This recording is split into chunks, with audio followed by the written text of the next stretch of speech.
Pour poursuivre dans le même ordre d'idées, disons, ceci est le chapitre 15, 16, 17, 18. Alors, mon nom est Ronald Selmour. Et nous continuons avec votre parole est une baguette magique par Florence Scovel Sheen. Je suis alimenté par l'esprit qui est en moi. Chaque cellule de mon corps est remplie de lumière. Je rends grâce pour ma radieuse santé et mon bonheur infini. Cette affirmation peut être utilisée pour la guérison de n'importe quelle maladie. Si on commence avec l'anémie, cette correspondance de l'anémie, c'est aspiration insatisfaite, manque de bonheur, etc. Les oreilles.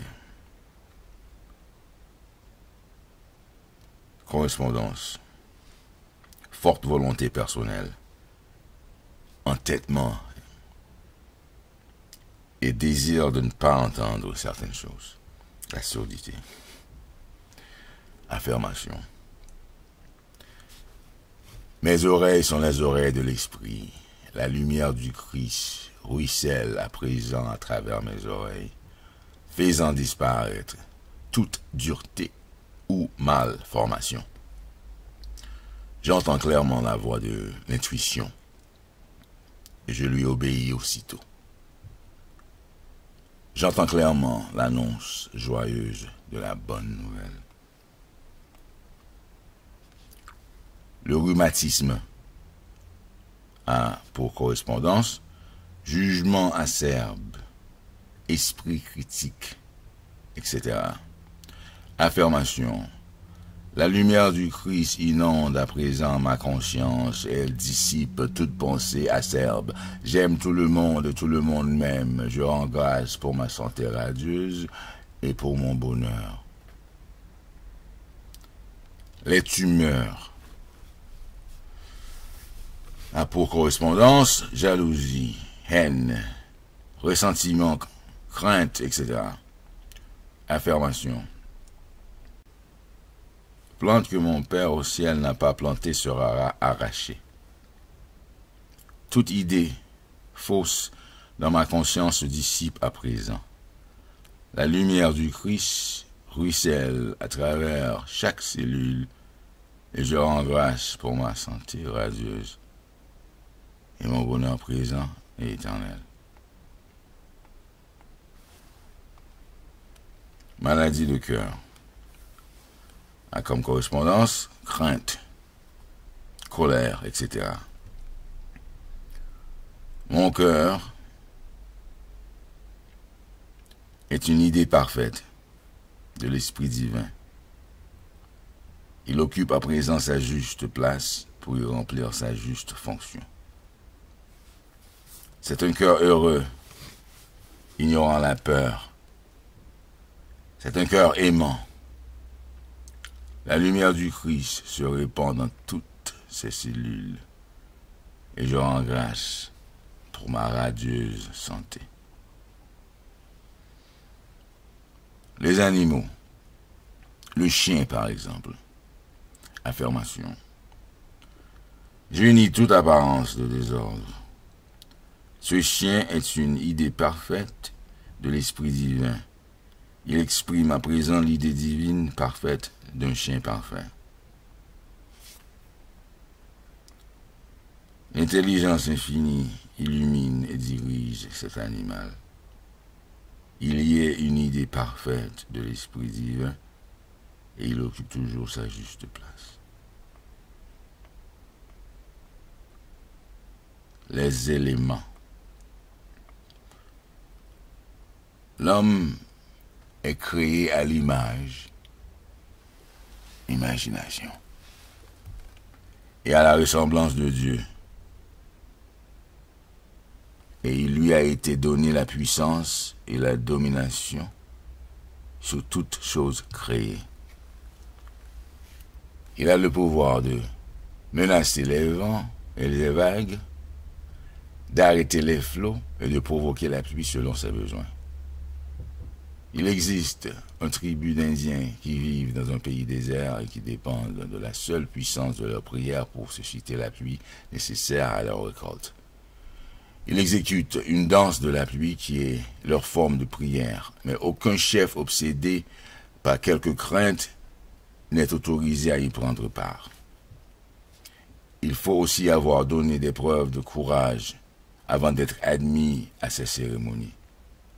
Une personne qui en a été témoin oculaire m'a raconté que d'un ciel bleu, elle vit tomber un déluge de pluie alors que le soleil continuait à briller.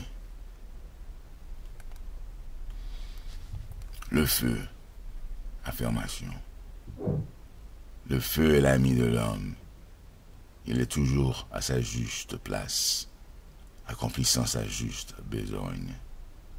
La sécheresse. Il n'est pas de sécheresse dans l'esprit divin. Je rends grâce de ce que la pluie tombe en quantité suffisante pour arroser les récoltes et les jardins. Je vois clairement tomber cette averse bienfaisante et la manifestation en a lieu maintenant.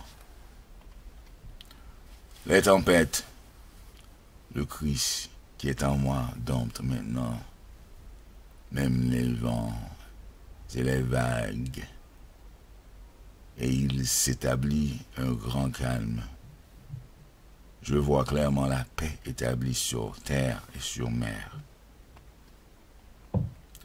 Les voyages. Je rends grâce pour ce voyage divinement projeté, accompli dans des conditions divinement préparées et avec des ressources divinement procurées.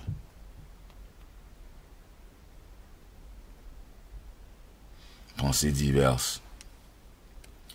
Ce que vous détestez ou haïssez vous adviendra sûrement.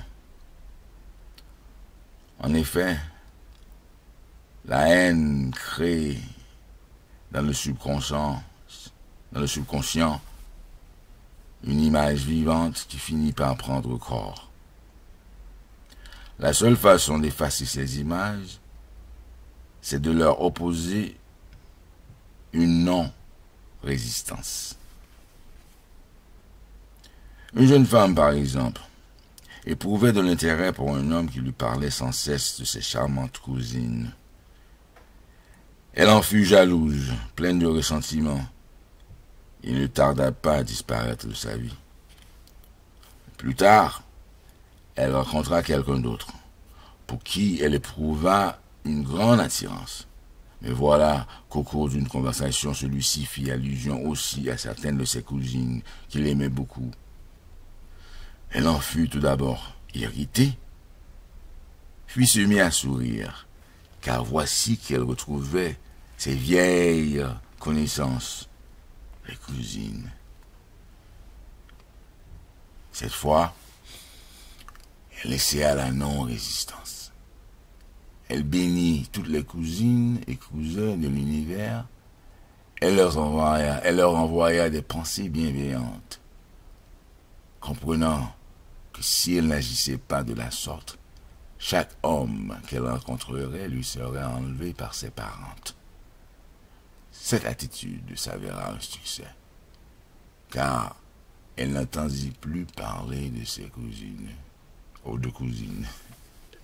Voilà donc la raison pour laquelle tant de personnes font des expériences malheureuses et qui se répètent toute leur vie. J'ai connu une dame qui, elle, se vantait de ses déboires. Elle répétait à qui voulait l'entendre: « Je sais mieux que personne ce que sont les ennuis. » Puis elle attendait qu'on lui adresse des paroles de sympathie.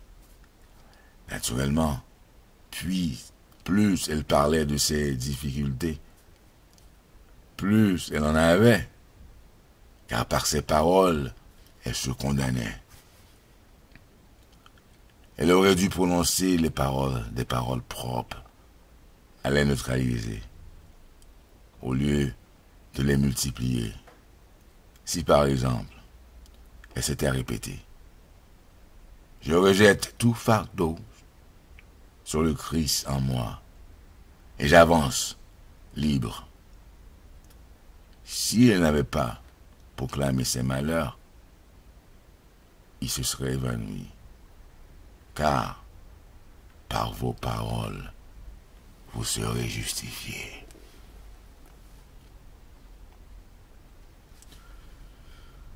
Je te donnerai la terre que tu vois. L'homme récolte toujours ce qu'il a semé dans le monde de sa pensée. Une femme avait grand besoin d'argent. Tout en marchant dans la rue, elle ne cessait d'affirmer que Dieu était son secours immédiat. À un certain moment, baissant les yeux, elle vit à ses pieds un billet de 500 francs qu'elle ramassa. Un homme près de là, un gardien de ces immeubles, qui avait observé la scène, lui dit « Madame, ne venez-vous pas de ramasser un billet? Je croyais que c'était l'enveloppe d'une gomme à marcher. D'ailleurs, de nombreuses personnes ont dû marcher dessus. Mais quand vous êtes arrivé, il s'est ouvert comme une feuille. »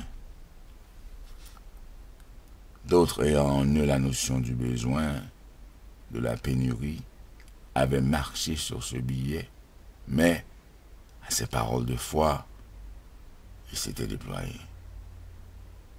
Il en est ainsi des occasions dans la vie. Un homme les saisit, un autre passe à côté.